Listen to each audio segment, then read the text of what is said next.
number 2. I am your host, Aljan Jose Cornelio, and I am delighted to be back here in the podcast as I've been gone here for 2 episodes due to my health conditions. Our episode today is as special as my comeback because we will be having a special guest. He was a former public school teacher who quit teaching and eventually became a successful fiber optic cable installer and a vlogger. Ladies and gentlemen, please help me welcome Mr. Xavier. Hi sir, welcome to our podcast. Hello, thank you, and I'm so happy to be here in your podcast channel. So sir, dili na ito magdugay-dugay no? Can you share some of your experiences or your reasons why nganong niundang ka og kanang work as a teacher and eventually turned out working to a telecommunications company, and then can you share your experiences during your work? Yes. So actually, dili jud siya sayon nga decision na akong gibuhat no. So kay of course na-attach nata sa mga students then sa ato ang mga co-teacher, pero isudon pod nga i-focus na ta utong kaugalingon sa isa ka butang nga dili ta happy. So mao to. Yes.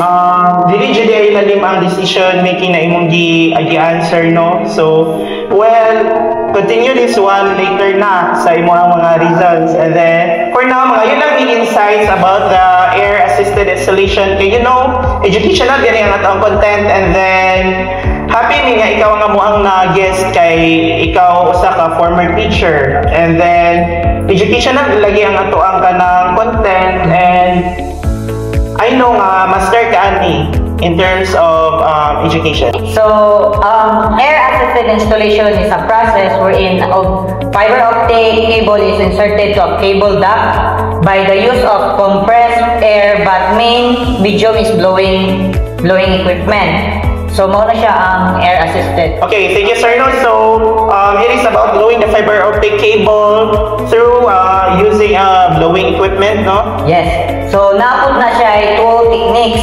First is the jetting. So, ang jetting is a technique wherein a missile is used and installed at the front end of the cable. A differential pressure across the missile head creates a pulling force.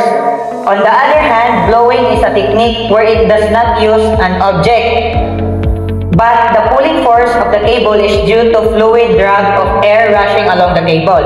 This pulling force is distributed along the cable length. Can you elaborate that sir? Kay medyo libo yung ko. So, ala siya ka-simple. Simple yun siya. A difference nila sir is, ang jetting, nag-use siya o missile that is installed front end of the fiber. Kay mao man jud na ang mag-create og pulling force aron dili ra jud moabot and ang cable.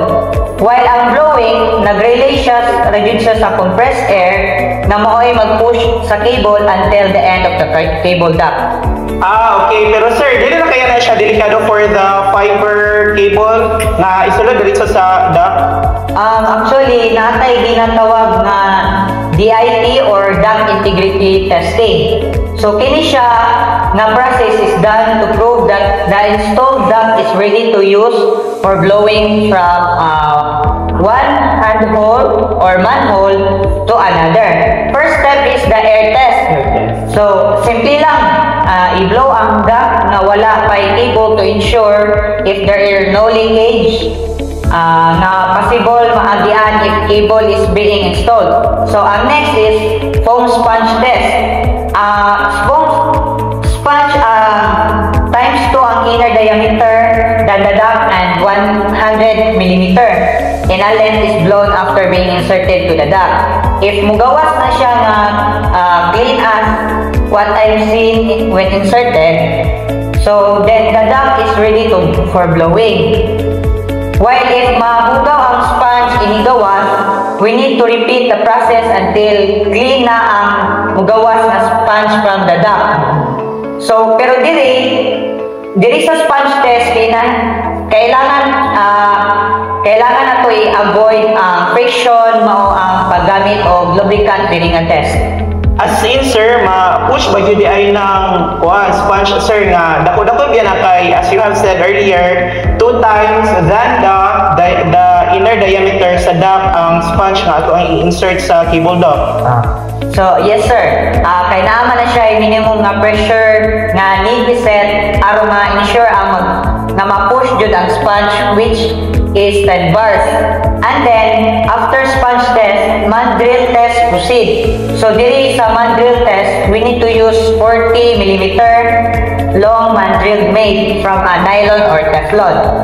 Or if wala, 3 meters long lang na cable. And ang pressure po na kailangan sa maximum of 10 bars and the outer diameter of mandrel must be no more than 85% of the microduct. Okay, sir. Thank you for that. So, what are the suggested air-assisted installation practices? So, okay, in air-assisted installation, na yung mga suggested practices. So, first among of them is that DIT kay ngano, giingon na nako kaganiha na to ensure that the installed duct is ready to use for blowing from the handhole or manhole to another. So, next is always measure the cable diameter for jetting to select the correct spaces of blowing machine. Then, the cable must be snug in the big groove between the drive rulers. One person must control reel and be prepared for emergency step. And always establish two-way communication. The blowing machine should have automatic shut-off feature. With this feature, cable and duct damage can be prevented should be cable stop abruptly within the microduct. So, to ensure that when connecting the transportation duct to the blowing machine, it is not entangled with the new or existing cables. Also, use lubricants to avoid friction. And lastly, machine maintenance must be performed. Wow, so you're ensuring the safety of the cable during the installation process, sir, no? And how about the excess cables, sir? Kay namin yun yung mga sobrang cables. How do you manage them, and do you use any equipment for that in keeping them? The excess cable are kept using the cable slack nga naa sa mga handhole or manholes. So, kailangan lang i-coil wind to allow for spaces but natay ginatawag na bending radius. So, ang bending radius is the allowable bending size of the cable aron ma-ensure na dili mag-broken ang mga fiber materials inside the cable. So, unsa or pila jud ang bending radius sa fiber optic cable, sir? So, magdepende na siya jud sa given nga outer diameter nga sa mga manufacturer, no? Given na yun na? Yes. Outer diameter. Given na yun na siya. Then, the outer diameter is multiplied by 10 to get the bending radius. So, example if ang microduct has an outer diameter of 15mm, your minimum bending radius is 150. Yes, 150 yun na siya. So, mo to siya na-fix na ang bending radius. So, equal na dahil na siya na cable into cable slack. Ang kailangan na to nga cable allowance is 17 meters. So, ang 15 meters ani is going to be cable slack. So, ang 2 meters is for cable splicing. So, we also need to install slack brackets on the manhole or handhole. So, to secure the cables. The fiber cable slack inside the manhole or handhole must be coiled in a clockwise direction with minimal back tension. So, to ensure that the slack one splice closure does not become intertwined with the slack of other splice closure in the manhole or handhole, bundle cables together in groups of relevance. Do not route cables in such manner that they block ducts. Okay, sir, nag-gets na ako. Pero, unsa pa ang mga tools nga needed sa air-assisted installation aside sa blowing machine? So, first is the acceptable cable drum slack or jump. So, money ang mag-hold jud sa cable. And cable duct cutter, obviously, pang-cut sa cable duct. So, sponge, na-explain na sa dako ni kaganiha, para ni siya sa katong paghinlo sa cable duct. So, ang next is ang shuttle, used to check the microducts for bend kinks, and blockages. So next is cups and plugs, used for the permanent or temporary sealing of unused microducts to prevent water and dust from entering the ducts. And couplers, used for airtight coupling of microducts. And next is the debore tool. So debore tool allows us to round off a microduct after cutting before adding a coupler to produce an airtight connection.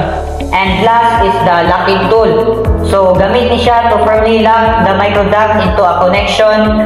That's all that I can share, sir. So I hope na tarungan ako na educate nga ikaw ato mga listeners. Okay, sir. Thank you for that. So, at this time, kanang upos sa tatay, mamitatag advertisement. Yes. Cellphone ba ang hanap mo? Yung pang matagalan? The Novix 21 Hot Mobile is what you need.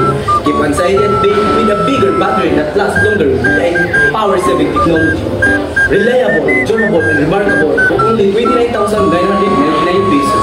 What are you waiting for? Buy now. Just remember, your phone makes you. Choose Novix 21 Hot Mobile.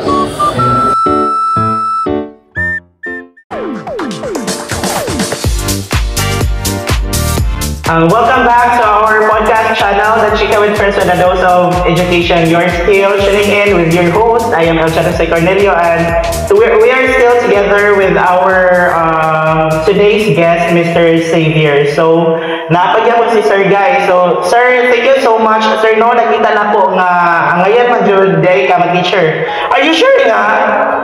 Ang only reason nga ni Unda kag-teach is dili naka-happy kay like yun ka ganina nga na-attach na ka sa imo ang mga students and also sa imo sa mga co-teachers. Okay, I'll be honest. I'm actually happy with teaching you, sir. So, murag naglisod lang ko let go sa teaching profession. Pero ma-intimidate man jud nako, sir, no, kay dili man nato ma-deny nga underpaid jud ang mga teachers diri sa Philippines for the hours of service nga ang render. Kay teacher sila sa school. Teacher gihapon sila sa ilahang balay, maong makaingon nga intimidating kay ang akong nagustuhan ng good nga girl is an engineer. So wala jud nga nag-hack ang sa teacher. So dayon sir, ang akong gi-foresee is ang akong future na is magkami. So ako nga ikaw jud ang man of the family. So means I should be breadwinner. So sa una po na pagbuhat if mag-stick ko sa teaching, di ba? Oh, and that explains everything. Sir, thank you so much, sir. And you are so brave to admit the main reason considering nga nata sa mainstream media and then from different social media platforms.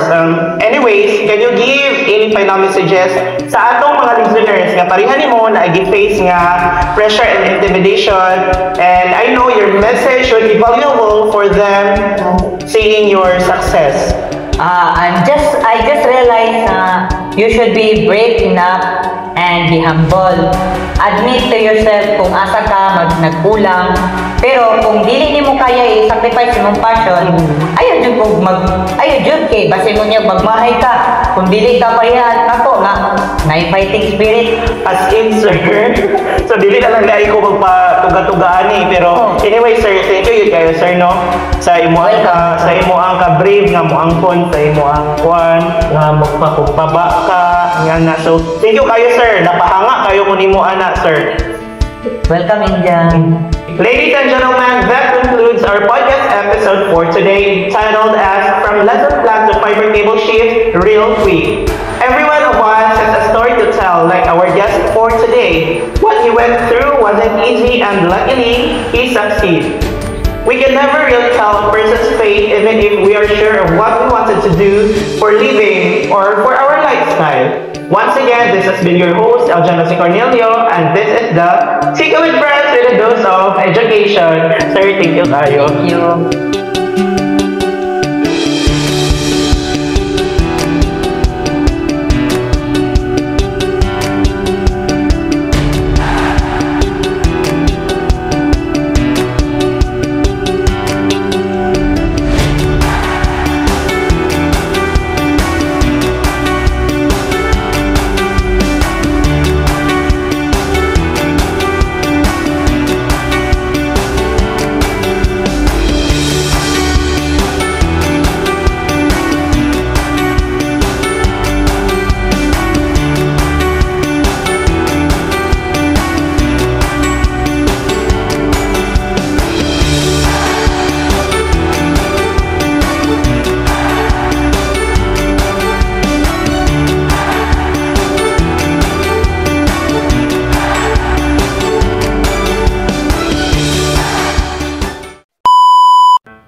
ba doo ba doo ba doo ba doo ba doo ba doo.